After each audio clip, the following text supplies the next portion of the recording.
Dear ones, the energies of November will be somewhat smoother compared to the disruptive energies you have been experiencing in October. Now, I am speaking from an energetic standpoint.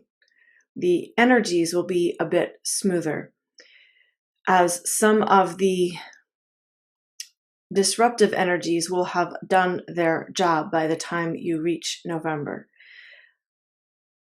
In physicality, however, what you will or what you may experience unfolding in the collective and in your own personal lives will not necessarily seem or appear as smooth. So, for example, with inflation and shortages of certain foods and materials, this will feel and seem disruptive to your lives.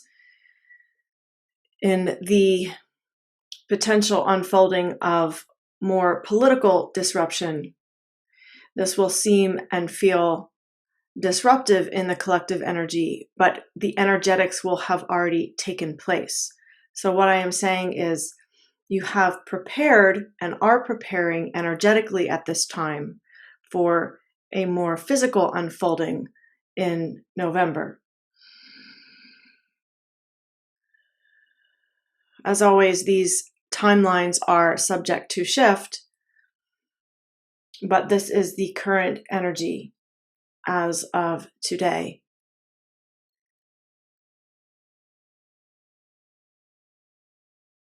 There will continue to be great alignments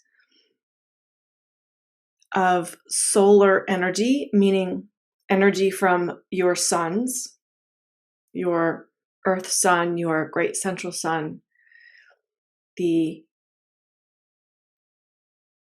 universal central sun.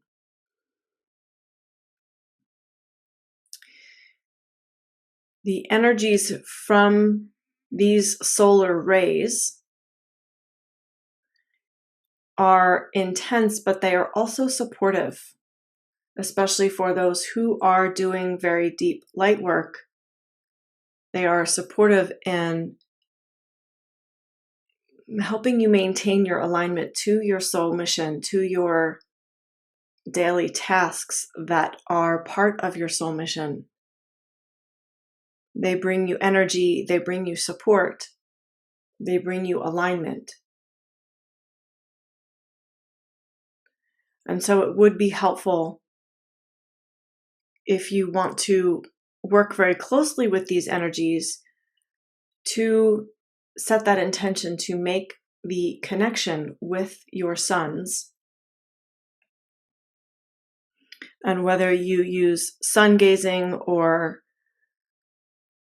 simply your intention or getting sun exposure on your skin,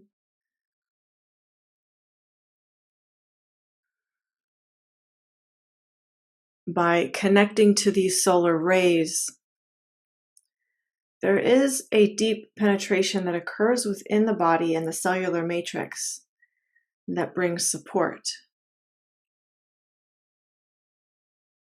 And so whatever way you feel guided to connect to these solar rays, it would be helpful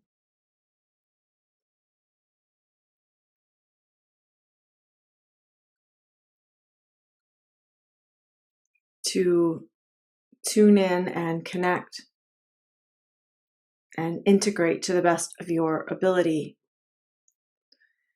Now, it is very important, as always, to be grounded when working with this type of energy because it is very fast moving, it is very high in frequency. It can, even though these rays and energies are supportive, they can take you off balance if you are not grounded. So the grounding piece is very important when working with the solar rays. There is an important day in November,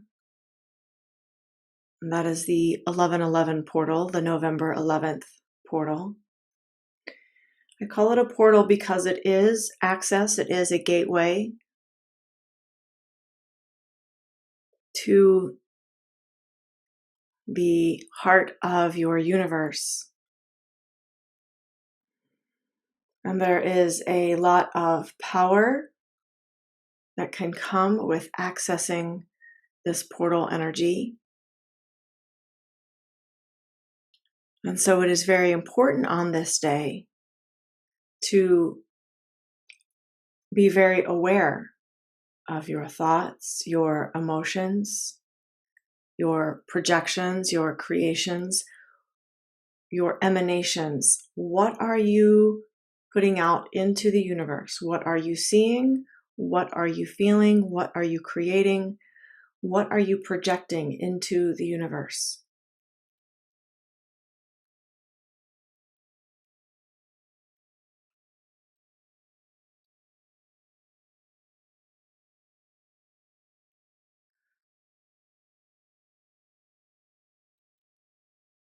For many of you who have been diligently working on this path, you will experience some relief also in November. This could come in many forms depending on what you are aligned to and what your intentions are and what you have been creating. But you will feel a sense of relief knowing that things are indeed shifting, that the light is penetrating the shadow, that things on this planet are changing and will change for the better. You will feel that relief flooding through your body and your soul. And some of the soul fatigue that many of you have been experiencing will be lifted just a bit. I have two. One is, as you mentioned, food shortages. How much of it is man-made, or is there really shortage due because of certain climate changes or so? Well, there are actual shortages, but it is all because of manipulation. Very little of it is because of natural occurrence with weather or something of this nature. Most of it has been created and manipulated by humans. Thank you. And the other one is, I just watched a YouTube clip. There was a meeting on Ganymede with some extraterrestrial groups. There was some group mentioned, Intergalactic Federation, super consciousness, and forefathers of four seeders. Can you tell us something about that group? Supposed to be energy beings. There are a few beings in this group that truly serve the light. For the most part, many of these beings are false light beings, meaning they present themselves as beings who serve the light, but are not truly serving a light agenda. It is not necessarily that they are nefarious in nature. They have just gotten a bit confused about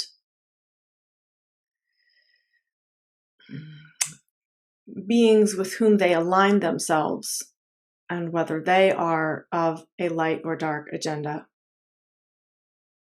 During the meeting, they discussed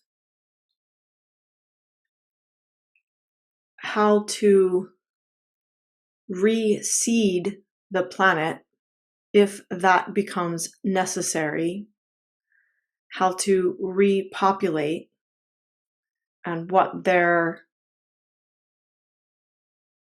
focus would be, meaning what kind of beings they would want to see populating your planet Earth.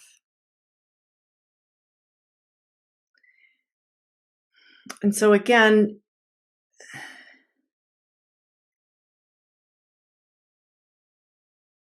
many of these beings feel that they have the best interest of Earth at heart, but they have become a little convoluted in their energies and are not working from the purest of spaces. So there is a somewhat neutral energy with this meeting because they do not have the power that they think they have. And so all that they discuss and plan is not so much of great consequence because they're not the ones in charge of populating planet Earth. Yeah, the ones that were called those four seeders, or with that consciousness, what are supposed energy beings that communicate through frequency. Uh, what was the original intention from the beings on Earth with the population? That one time I read something that we would be energy beings, communicate with nature, with animals, and like a caretaker and so, a light being. Their intention is to make Earth something similar to their experience in the universe. And so, again, there is somewhat of a neutral energy to this because it is not up to them to decide the experience that beings have on Earth. That is up to the beings on Earth that have incarnated here. And so there is nothing wrong or right with their agenda, so to speak, but it is simply not up to them. It is not their role to play with planet Earth. And so in some ways, they have overstepped their bounds, trying to create something on Earth that is not theirs to create. Again, it is up to the souls that have incarnated onto this planet to create what this planet is and will be. Yes, this actually ties into the previous questions. Now, we are told through various outlets that the earth is overpopulated, and I've never personally believed that, but I did hear that everyone in the world could fit in Texas. I'm just wondering, is the earth really overpopulated, or is there enough to sustain us and more? Thank you. Thank you, dear one. It is not overpopulated. It is mispopulated, meaning that the way the resources are used are not sustainable. If Earth's resources were used sustainably, if the intellect of humans was used sustainably, then many more beings and life forms could coexist on this planet. It is because of the way that resources are misused and misdelegated that it appears that resources are running out. But Earth is rich and free energy exists, and because it is not being used, resources are being used from the Earth that do not need to be used.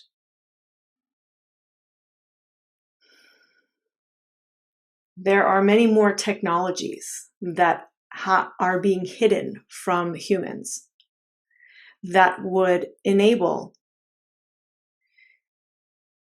a drastic reduction in the use of resources the way they are currently being used. And so because they are not being used correctly and wisely, that these resources are being tapped out. But they can also be replenished fairly quickly when balance is restored and free energy is used, and these other technologies that I mentioned begin to be used. Earth can come back into balance very quickly. The resources can be restored. Air and water can be cleaned very quickly.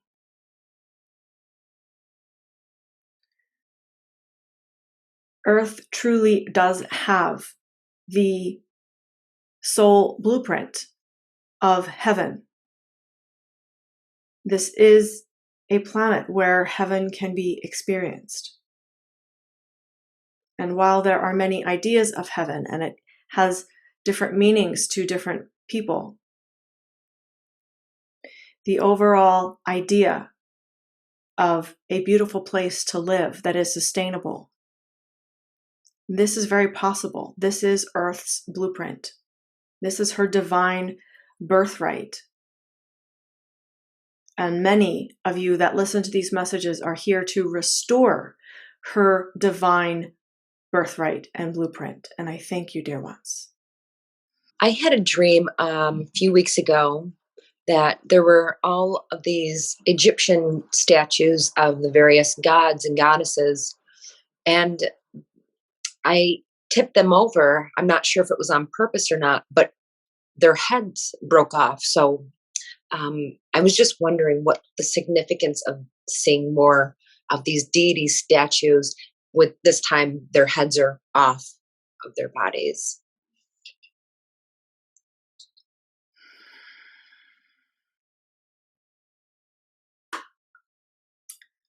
It is symbolic of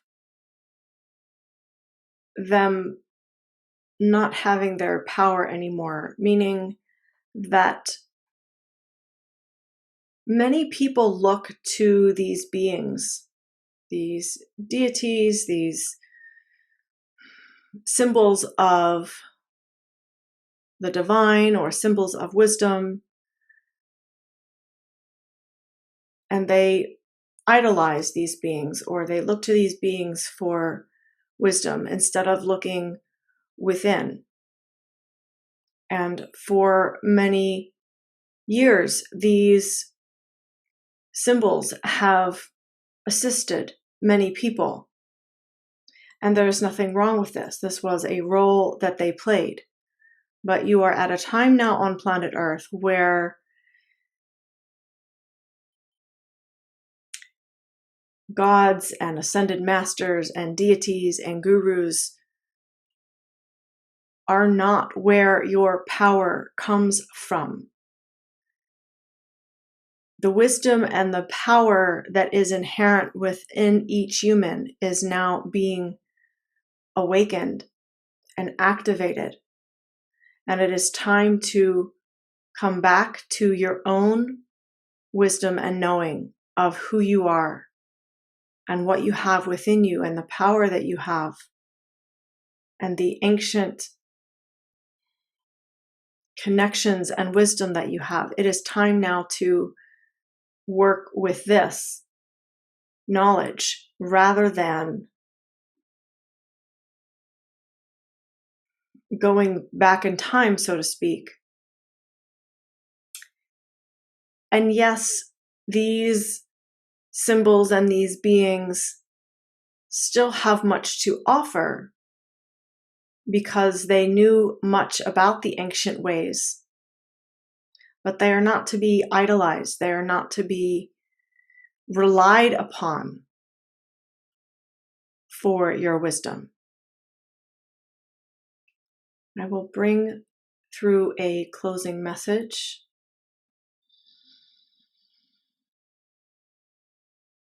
A reminder, dear ones, to honor yourselves, to love and be gentle with yourselves and with others. Remember, dear ones, that you are in a time of great change on your planet. For some of you in your personal lives, this is what you have been training for, and so your day-to-day feels somewhat normal as you are adjusting and adapting very quickly to the changing energies and scenarios on the planet Earth. But for others, it is very disruptive.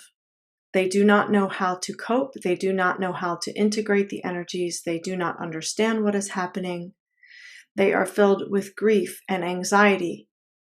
Some are filled with imbalanced energies in the body, and that is leading to psychosis or illness and disease within the body. And so some beings right now on planet Earth are having a very difficult time adjusting. They do not know how to let go of their past and embrace the new. And so it is very challenging for them in this experience to go through the transition that is occurring now on planet Earth. And that is a greater reason for you to honor and love yourself and be gentle with yourself. Because the more that you can be gentle with yourself and have self-compassion, the more you can have compassion for others. And what the collective energy needs right now from the Lightworkers is compassion. Compassion is the word of the day, so to speak. Compassion is what is required of each of you who are listening to this transmission. And so, dear ones, I invite you now in this moment to tune into your hearts, to feel your hearts, and to allow an expansion and an opening in your hearts that is encoded with the energy signatures of compassion and self-love and self-honor and gentleness to the self, for the self, so that you can bring gentleness to those around you, to the collective energy, so that you can emanate and exude compassion from your being. And so for those who are willing, allowing now an activation of compassion within your energetic field, so that wherever you go and with whomever you interact, you are emanating compassion. That the light of compassion will go from your heart to the hearts of those you meet and with whom you interact.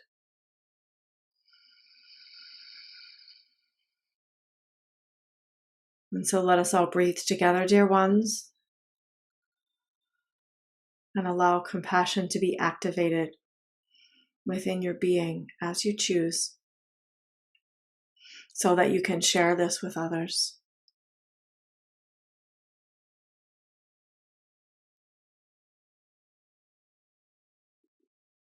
Remembering to have compassion for yourself,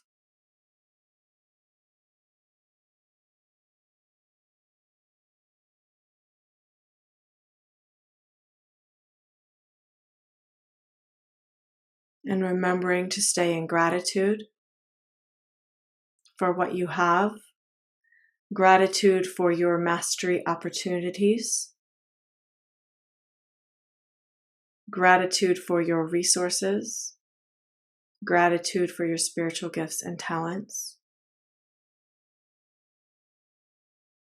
Continue to come back to gratitude, dear ones.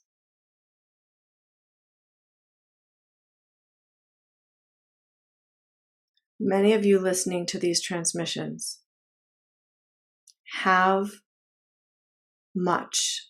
You have many resources. And yet you continue to see what you lack. And I say to you, dear ones, that this is not the way to restore heaven on earth. The way is through your heart and through gratitude and love and compassion. You get to choose, dear ones. The choice is up to you, what you decide. What perspective will you take on your life?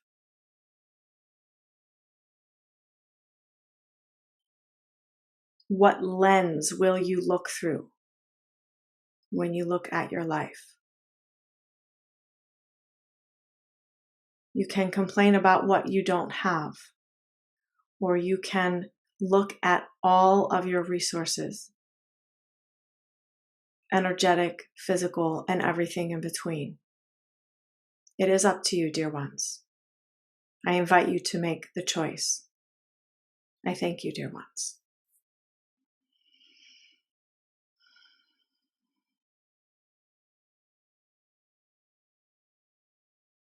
Thank you, Prime Creator. And I don't know about you, but that felt really, really amazing just to feel the amount of compassion that Prime Creator has for us. And I feel really blessed to be able to bring that energy through and to feel it so profoundly as I bring it through. So thank you, Prime Creator. For those of you who are not subscribed to my YouTube channel, go ahead and do that now so you can receive more of these videos. I appreciate you.